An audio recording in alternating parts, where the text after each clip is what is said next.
प्रकाश का परावर्तन, reflection of light और परावर्तन के नियम क्या हैं, हम इसको थोड़ा संक्षेप में समझेंगे।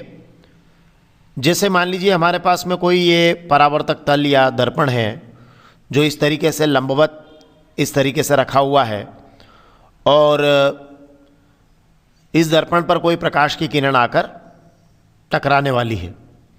ये पॉलिश किया हुआ सरफेस है पीछे की तरफ और ये ऊपर की तरफ जो चमकीला सरफेस है ये इसका परावर्तक तल है। तो जब भी प्रकाश की कोई किरण इस तरह से आपतित होती है तो ये परावर्तक तल पर जब प्रकाश की किरण इस तरह से आपतित होती है तो जो आने वाली किरण होती है इसको हम बोलते हैं आपतित किरण। तो ये परावर्तक तल पर ये प्रकाश की किरण आई तो आने वाली किरण को हमने कहा आपतित किरण।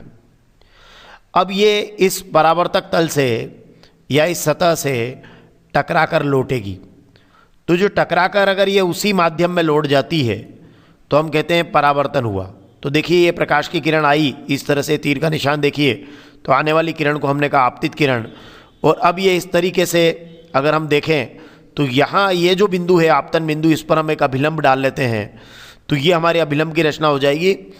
ध्यान रखिएगा कि जब भी प्रकाश की किरण किसी सरफेस पर जहाँ आकर जिस बिंदु पर मिलती है उस बिंदु पर जो लंबवत रेखा होती है उसको हम कहते हैं अभिलंब। तो ये लंबवत रेखा अभिलंब है, ये काल्पनिक रेखा है और ये अभिलंब है हमारा, आपतन बिंदु पर अभिलंब बोला जाता है इसको।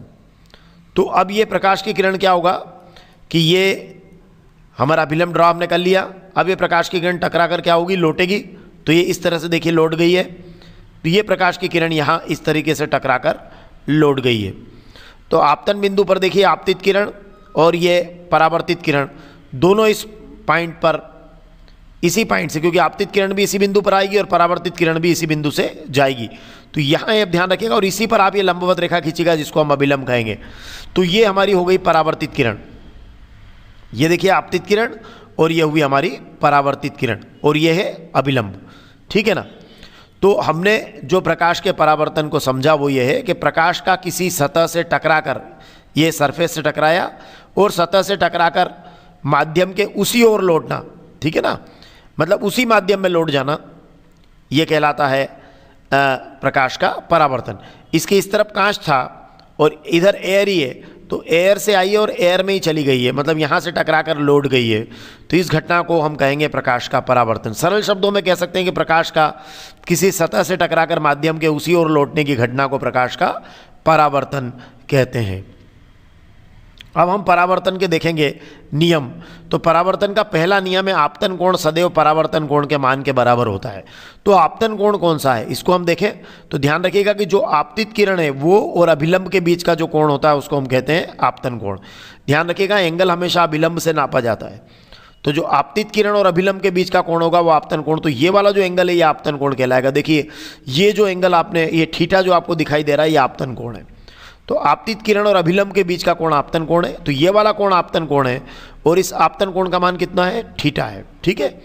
अब देखिए यहाँ देखिए आप इस जगह ये वाला कोण कौन सा है, तो ये परावर्तित किरण और अभिलंब के बीच का कोण है, तो इसे हम कहेंगे परावर्तन कोण।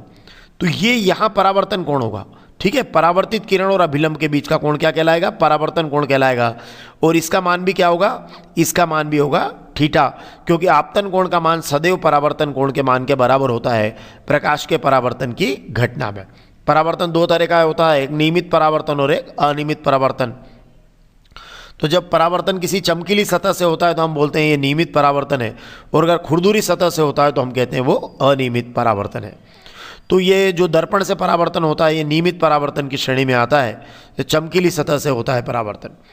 तो ये हमने कहा कि आपतन कोण का मान सदैव परावर्तन कोण के मान के बराबर होता है। तो ये आपतन कोण देखिए आपतित किरण और अभिलंब के बीच का कोण आपतन कोण या थीटा है, और परावर्तित किरण और अभिलंब के बीच का कोण परावर्तन कोण भी कितना है, थीटा है। तो ये दोनों मान बराबर होंगे। अगर ये 45 डिग्री होगा, मतलब ये प्रकाश की किरण अगर 45 डिग्री पर आएगी, मतलब अभिलंब और आपतित किरण के बीच का कोण 45 डिग्री होगा, तो परावर्तित किरण और अभिलंब के बीच का कोण भी 45 डिग्री होगा, मतलब आपतन कोण का मान सदैव परावर्तन कोण के मान के बराबर होगा।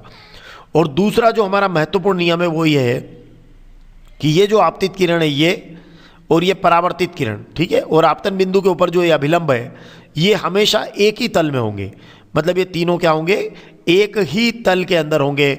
मतलब तीनों की तीनों आपतित किरण, परावर्तित किरण और अभिलंब एक ही तल में होंगे।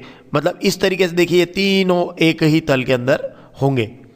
तो ये हमारा दूसरा नियम है कि आपतित किरण, परावर्तित किरण और अभिलंब हमेशा क्या होते हैं, एक ही तल के अंदर होते हैं। तो ये है प्रकाश का परावर्तन, कि प्रकाश का किसी सतह से, जैसे यहाँ कोई आपने इस तरीके से कांच लगा दिया तो प्रकाश का किसी सतह से टकराकर माध्यम के उसी ओर लौटने की घटना को प्रकाश का क्या कहते हैं, परावर्तन कहते हैं। तो ये आपतित किरण ये आई और ये टकरा कर लौटी, इसको बोलेंगे परावर्तित किरण। और इस बिंदु पर जो लंबवत 90 डिग्री की रेखा है उसको हम बोलेंगे अभिलंब। और आपतित किरण और अभिलंब के बीच का कोण आपतन कोण है, इसका मान, और परावर्तित किरण और अभिलंब के बीच का कोण परावर्तन कोण, इसका मान आपस में क्या होगा, बराबर होगा। मतलब ये दोनों सदैव क्या होंगे, बराबर होंगे। और आपतित किरण, परावर्तित किरण और आपतन बिंदु के ऊपर ये जो अभिलंब है ये हमेशा एक ही तल के अंदर होंगे।